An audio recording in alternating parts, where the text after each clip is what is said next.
Hello, hello, hello. Good to see you. You get fairy dust, I get fairy dust. Little Fawn gets fairy dust, so does Amelie.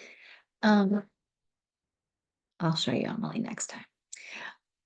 Let's ever try to read this book? Ever try? It's too hard, right? This is too hard. You know how I made myself read it? I taught an entire class from this book, and that made me read it because I just didn't want to. The thing about trauma is like we're trying to get through our day, we're trying to get through our day, and then learning about it, even though it can be helpful in the long run, it's like, why do I have to think about this today? Um, and the answer is so we can have a better life. Okay, so I'm going to read us a little bit to you, just tiny bit from page 3. We now know that trauma compromises the part of the brain. We now know that trauma compromises the brain area that communicates the physical embodied feeling of being alive. And I just think that's a great sentence. I think that's so helpful because it's just like, yeah. I mean, not everybody who has trauma is dissociative, but there's huge chunks of my life that I do not remember. Most of my childhood, I don't remember. Most of my 20s, I barely remember. Um, and I mean, I have a whole degree that I don't remember. Like what I did very well. I got the degree, and don't tell anyone I'm a nurse. I just don't remember what I learned. Did I make all A's? Yes. I don't remember. And that is because I was so busy surviving that it was very I mean, I like could take in the information for a test. I mean, I did my clinicals and I did it all. Those were the hardest part because I didn't want to be a nurse. But understanding that that is why we want to learn this stuff, because I don't know about you, but I would like to experience as much of my life as possible, as much as I can reclaim. I would love to have the embodied feeling of being alive. Most of my life is spent in dread of doing hard things. And so I've made myself a little easy life, but I don't know that that's contributed to my happiness. I mean, I can remember I'm so happy I went on this particular vacation and I was in another country and it was amazing. And it was with people that I loved and I got to see things that I never thought I'd get to see or experience. And and even though that was a happy time in my life, I was doing really well. Um, my favorite part of the day was getting back to the hotel and watching TV.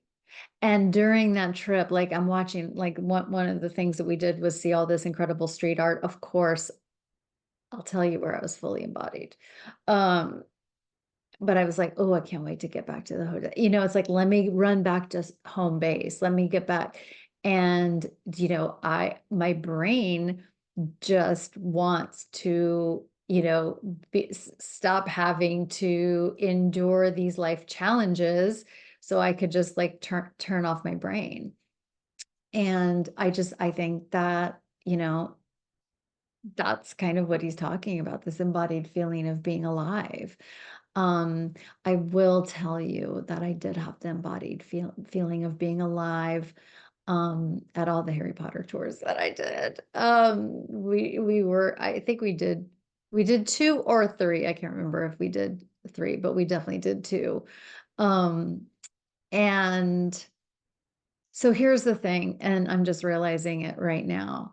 One of the things that is the most important thing to me is laughing. Like and usually it's laughing, connecting with somebody else.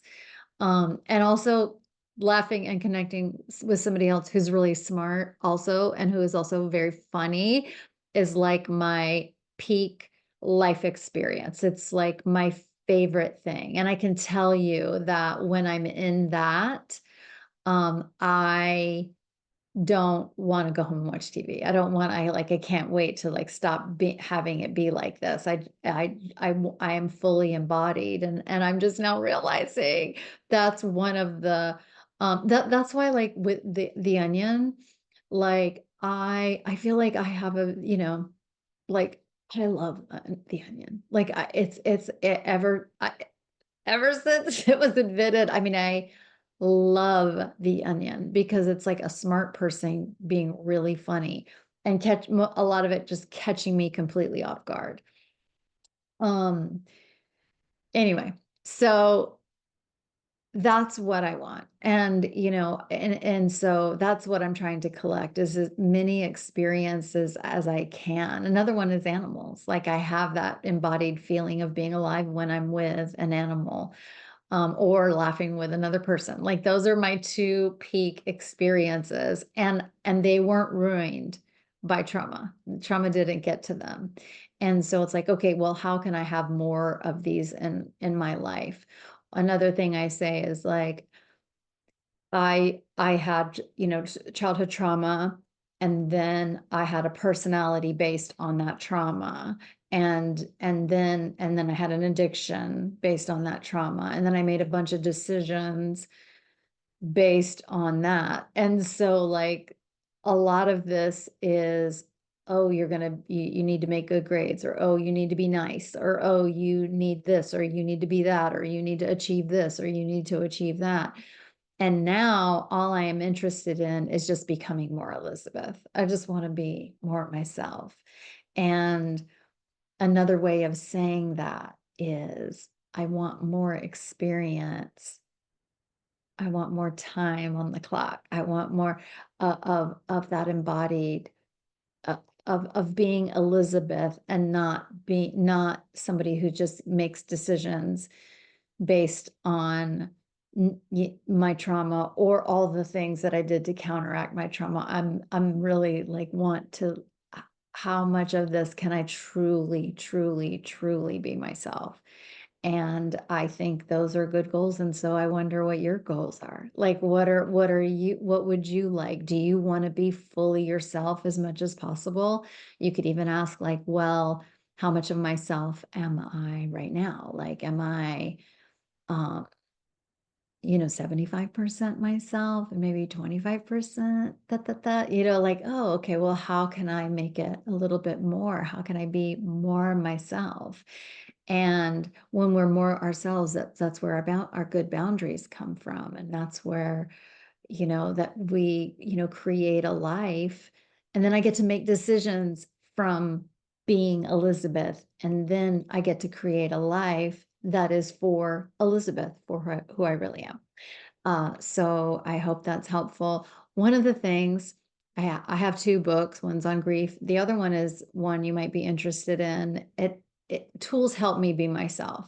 So if something's going on in my life, I need a tool to help me figure out what the fuck is going on, so I can get back to being Elizabeth. And if I know what's going on, I know my values, I know my beliefs, I know what I'm willing to tolerate, and I know what I'm not. And so it's like a tool can help me with that. One of the things that has prevented me from being myself is drama. And so I'm not interested. And so that's why I wrote the Irreverent Trust Guide. And it could have also been called the Irreverent Intimacy Guide, because it's like I want to climb a ladder of trust, or a ladder of intimacy with another person. And the way that I do that is by understanding the tool of the ladder of trust. So I wrote the Irreverent Trust Guide. And so if you're interested, it's on Amazon. There's a link in the show notes. Okay. I hope that's helpful. Love you. Bye.